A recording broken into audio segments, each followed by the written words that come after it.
Assalamualaikum. Dalam dunia diet ada fenomena yoyo ya, atau dibilang yoyo diet gitu. Udah bagus-bagus gitu ya, Ramadan perut mancing, bobot turun, begitu lebaran melar lagi. Atau program intermittent fasting pakai coach profesional 18-15 minggu, berhasil tuh. Marka-marka kesehatan membaik, bobot turun, lingkar perut mengecil. 3 bulan setelah program selesai, lingkar perut tidak sekedar balik semula, malah lebih melebar lagi dari sebelumnya. Bahkan ya, orang terapi sedot lemak aja udah keluar duit banyak, itu ada yang langsingnya nggak sampai setahun acan. Udah balik berlemak lagi, lemak di perut alias visceral fat. Jadi ini kayak mainan yoyo nih. Udah turun, naik lagi. Turun, terus naik lagi. Capek deh. Lanjut obrolan kemarin nih ya. Intermittent fasting yang dikombinasi dengan beberapa lagu sehat lain supaya bisa ngecilin perut. Dan sekarang kalau ngecilinnya udah tahu caranya, gimana caranya supaya bisa mempertahankan secara jangka panjang. Karena kalau nggak lama kemudian balik semula, terus jadi kayak yoyo diet tadi, sama juga bohong kan ya. Nah, buat yang belum nonton atau lupa, kita ulang dikit nih ya yang kemarin. Kita udah sebutkan bahwa ngecilin perut itu bisa dilakukan dengan kombinasi jurus ini. Intermittent fasting ringan, 16-8 atau model puasa Ramadan yang biasa itu, terus dikombo dengan 5 hal lain. Pertama, jaga positivity, kelola stres. Kedua, jaga kualitas tidur malam. Ketiga, anti overeating, direndahkan konsumsi gula karbo junk food. Keempatnya, cukupilah nutrisinya, yaitu protein, lemak, vitamin, mineral yang balance. Akhirnya, jaga metabolisme, jangan sampai slow. Terus ya, misal nih, itu udah dipraktekin 2-3 bulan, dan lingkar perut udah mengecil, sekian senti gitu. Nah, supaya bertahan di situ, ya rangkaian pola hidup sehat yang 5 terakhir itu mestinya jangan dibongkar ya. Sekali lagi nih, dari 6 jurus kombinasi tadi, yang dikendorin cuma bagian intermittent fastingnya aja. Sedang yang lain dijadikan bagian dari pola hidup keseharian. Kalau fastingnya kan ya udahlah.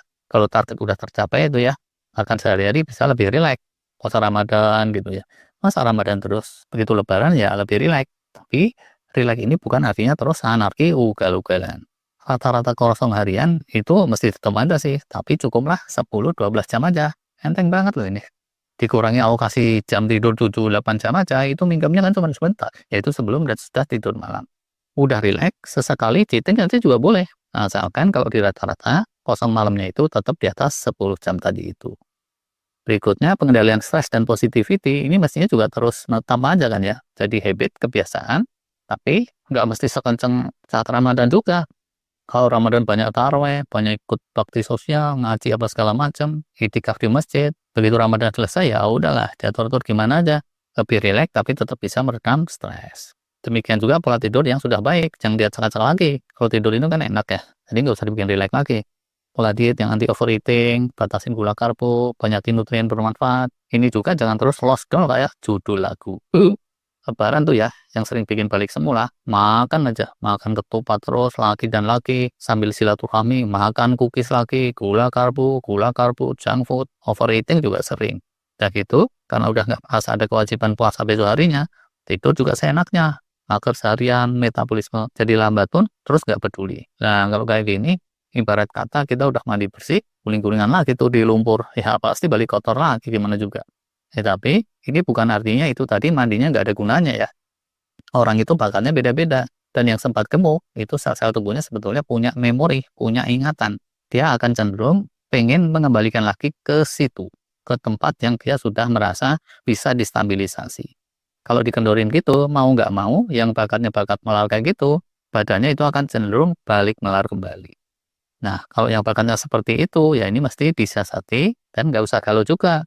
Jangan ngeset target yang muluk-muluk. Contoh nih, kalau nggak disiasati, pasti banget terjadi balik ke posisi semula 1 bulan atau 2 bulan setelah Lebaran. Ada yang sebulan kurang bahkan dari hari terakhir Ramadan atau hari terakhir praktek intermittent fasting. Nah, tapi kalau disiasati, diseriusin dengan disiplin-disiplin, jurus-jurusnya tetap dimainkan walaupun rada rileks, mestinya bisa diusahakan tuh untuk bertahan lebih panjang. 3 bulan kek, syukur-syukur 6 bulan, syukur-syukur lebih. Nah, syukur-syukur kayak gini nih, sampai Ramadan berikutnya, dia memang balik ngelar lagi, tapi cuma sekitaran 2 sentian. Lah, kalau kayak gitu udah positif tuh, terus diprogram aja. Namanya program sehat setahun sekali. Harusnya bisa lah ya kalau kayak gini. Bagian dari tantangan kehidupan. Jangan digelok-gelokan lagi nih kalau udah bagus kayak gini. Sebaliknya, kalau bertahan yang nggak sampai setahun kayak gitu, cuma sampai Lebaran haji, udah rada melar, bisa juga kan ya. Ada lagi program intermittent fasting kecil-kecilan dekat-dekat di musim lebaran haji itu. Prinsipnya di sini ada dua nih. Prinsip pertama, kuasailah teknik mengencangkan perut itu. Ini kemarin kan kita udah bahas tuh di video sebelumnya. Prinsip kedua, yang kita bahas di video sini, mainkan langkah-langkah kelas rileks untuk memperlambat melar baliknya si perut itu. Andai kan dia masih ada kecenderungan untuk melar balik. Dan itu fenomena yoyo bisa kita patahkan. Karena laju kemelarannya udah jadi melambat. Dan begitu melatnya mendekati semula, teknik yang efektif itu kan bisa dimainkan lagi. Idealnya, memainkan teknik itu yang intens beberapa minggu, sekali setahun, atau sekitar itu. Tapi, ya rezeki orang itu beda-beda. Jadi, kalau kepaksanya jadi setahun 2 kali, atau 3 kali, mestinya ya disyukuri aja lah. Karena kita tahu, di luar sana, yang pada belum tahu tekniknya yang efektif, itu bertahun-tahun nyoba ini dan itu, pelangsingan itu tidak pernah terjadi, gagal melulu. Kalau dibilang kunci dari mencegah fenomena yoyo itu, bukan di bagian intermittent fastingnya, tapi pertama itu di keseharian sehatnya itu. Kalau ini udah bisa jadi pola rutin, itu 60% permasalahan udah teratasi. Nggak lagi keranjingan begadang, tidur malam udah relatif kejaga, makan nggak pernah overeating.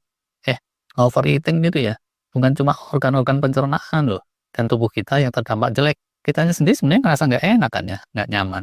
Terus, pengelolaan stres ini juga penting, dan seterusnya lah ya. Makin bertambah ilmu, makin kesehariannya lebih disiplin, itu kan bagus. Itu kunci pertamanya. Kunci yang kedua, rendah gula karbo yang dibarengi dengan kelimpahan lemak protein dan balance secara vitamin mineral. Kelimpahan lemak protein dan diet balance itu mencegah dari melambatnya metabolisme kita, khususnya si unsur protein ya. Kalau lemak banyak-banyak itu kan bisa ditimbun, sedang protein itu tidak bisa ditimbun. Sehingga untuk menghandlenya, tubuh kita akan nyepetin metabolismenya dan proses-proses pembakaran lemak, dan berkatnya dari situ, healing dan normalisasi, bakalan dia kencengin juga. Terus ya, terkait gula karbo, itu cenderung akan ningkatin inflamasi, ningkatin insulin spike, dua-duanya itu akan mengurangi waktu dan kesempatan bagi tubuh kita untuk healing, untuk bakar lemak. Jadi beneran, dia ini bisa jadi biangnya biang dari fenomena yo-yo diet. Terus, kalau yang hobi ngemil gimana dong? Ya diatur lah ya, salah satu pengaturannya itu dibikin jadwal ngemil yang baku, 2 kali kayak atau 3 kali di luar jadwal itu pantang ngemil. Pengaturan lainnya, cemilannya, itu jangan yang tinggi gula karbo. Di luar sana banyak tuh yang berkreasi bikin carnivore snack. Bisa juga yang tinggi serat. Terus ada fruktosanya dikit-dikit lah ya supaya enak. Tapi tetap rendah gula karbo. Itu juga bisa. Pengaturan ketiga, satu kesatuan sama yang di atas. Pas waktunya makan, protein lemak itu diperbanyak. Dengan itu, selera ngemilnya biasanya akan jauh nurun. Ekstrimnya nih ya, biasa makan siang nasi setengah piring, ikan sedikit, telur sedikit, sama sayuran, coba aja. Jadi tanpa nasi, telurnya 3 gitu. Sampai sore itu cenderungnya akan lebih malas ngemil kan ya kalau kayak gitu. Belum aja dipraktekin, baru dibayangin, hati kecil kita udah bisa ngerasain loh. Bener nggak? Telur 3 tuh blenger kan ya. Banyak kan ya yang mendorong ngemil. Pertama, faktor kecanduan. Keduanya, karena kita itu kurang asup protein. Bukan sih gula karbo loh ya sering yang diarep-arep oleh tubuh kita saat pengen ngemil, tapi lebih seringnya itu lemak protein. Wah, kayaknya pengen ngemil nih, tapi kalau yang ada cuma permen, gula melulu, seringnya kita kan jadi malas tuh. Kira-kira ya seperti itulah cara-caranya untuk menghambat munculnya yo-yo diet. Sekedar sharing ringan yang disarikan dari berbagai guru diet, walaupun nggak rinci banget, semoga benang merahnya ini semakin kepegang sehingga para penonton dan subscriber sekalian dari hari ke hari makin bisa untuk tingkatin efektivitas dietnya. Kalau ada yang punya pendapat berbeda, silahkan aja komen. Terima kasih.